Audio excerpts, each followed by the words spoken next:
The Junior League of New Orleans put out a call to women across the country to come help rebuild the city. We would like to invite you all, and as many of your Junior League members as you can bring to us, to come visit New Orleans in the middle of our Rebuilding Together week. On the ground, by the end of the week, we will have over 1,000 volunteers, and that includes our local volunteers as well.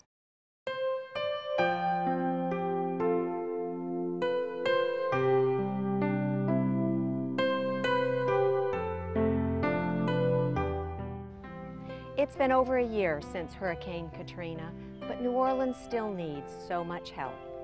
It's out of the daily news now, but the city is incredibly devastated, and we want to help rebuild.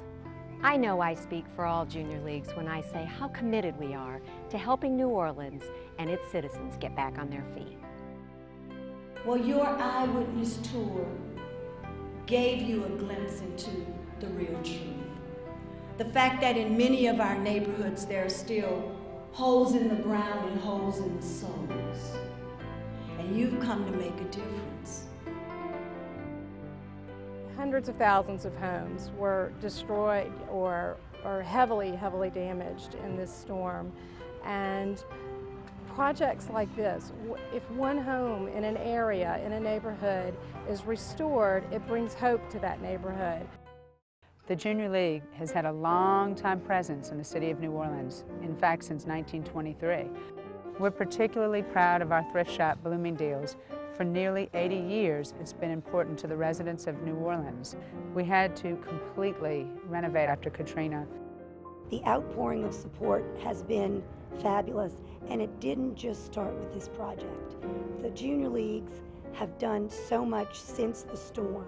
The minute that the storm hit, they were out there calling us, looking for us, wondering how everybody did. What I saw in all the devastation was human hearts and human souls and human spirits that have been devastated.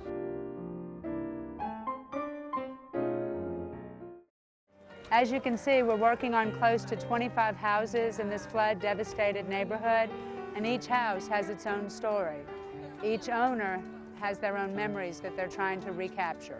I'd love to share with you a letter, a handwritten note that we received from one of our homeowners, Miss Lily. Thank you one and all for your loving, caring, and sharing. If there were more people like you, this would be a better world. We're completely renovating the home of a 78-year-old woman with ovarian cancer and her husband who has pretty advanced senile dementia. At the start of this project, she didn't think she would live long enough to see herself return to her home. Quantity of life without quality is no good. If I'm going to live longer and I'm not able to do anything, I'm down, I have to depend on others to do for me, what good is it? The concern and the time that everyone has taken in this project is greatly appreciated, and I can only say thank you from the depths of my heart. Thank you.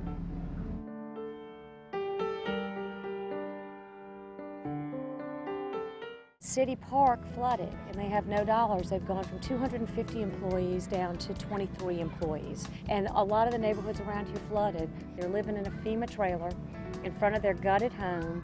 So for children to be able to come out here and see pretty green, it just is the kind of stuff that keeps us going. What the Junior League volunteers have done was saved thousands of dollars in the projects because they built the beds, planted the plants, and made it look nice. We've spread out across the city to many places in need, as well as had the opportunity to partner with a lot of other entities in this project. The Musicians Village is in the Upper 9th Ward, which many people know is the hardest hit neighborhood in the city. This is one of many areas that was totally devastated by the flooding when the levees broke. The Junior League is working with Habitat for Humanity here to build the Musicians Village, which was the brainchild of locals Harry Connick Jr., Branford Marsalis, and Ellis Marsalis. When the work is done, there will be more than 80 homes for displaced musicians within the next year.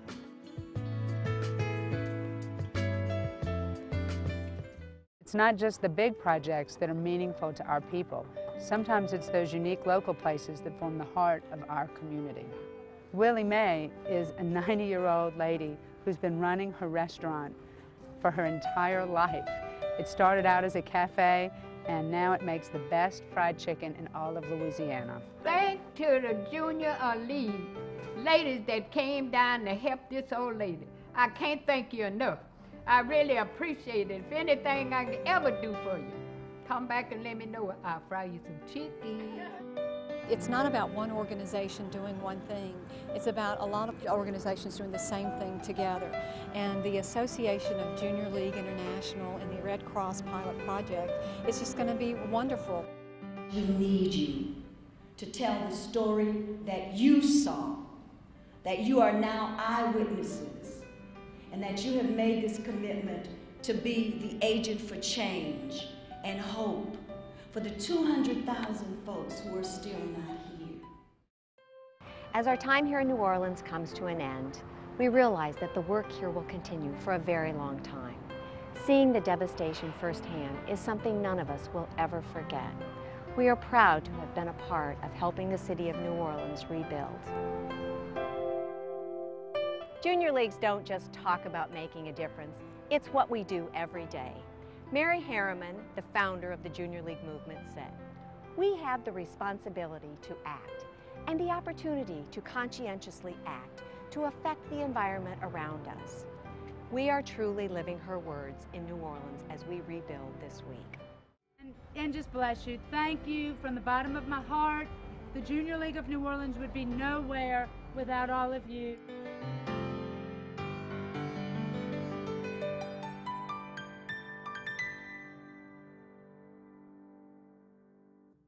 Annapolis, Charlotte, Fayetteville, Kane and DuPage counties, Tucson, Greater New Haven, Kansas City, Missouri, Cobb, Marietta, Toronto, Summit, New Jersey, Napa, Sonoma, Pasadena, Atlanta, San Jose, Boston, Miami, Memphis, Greater Orlando, Nashville, Madison, Phoenix, Indianapolis, the city of New York, Denver, Plano, Austin, Monmouth County, Fort Worth, San Diego, Baltimore, Hamilton, Burlington, DeKalb County, Georgia, Tyler, Texas, Fort Wayne, Indiana, Sioux City, Palo Alto Mid-Peninsula, Monterey County, Tacoma, Battle Creek, Pittsburgh, Morristown, Calgary, Salt Lake City, Central and North Brevard, Washington, Wilmington, North Carolina, Abilene, Dallas, Richmond, Roanoke, Johnson City, Chicago, Milwaukee, San Francisco, Orange County, California, Long Island, Philadelphia, Portland, Maine, Oklahoma City, London, England, Detroit, Michigan, Pensacola, Houston, Mobile, Greater Covington.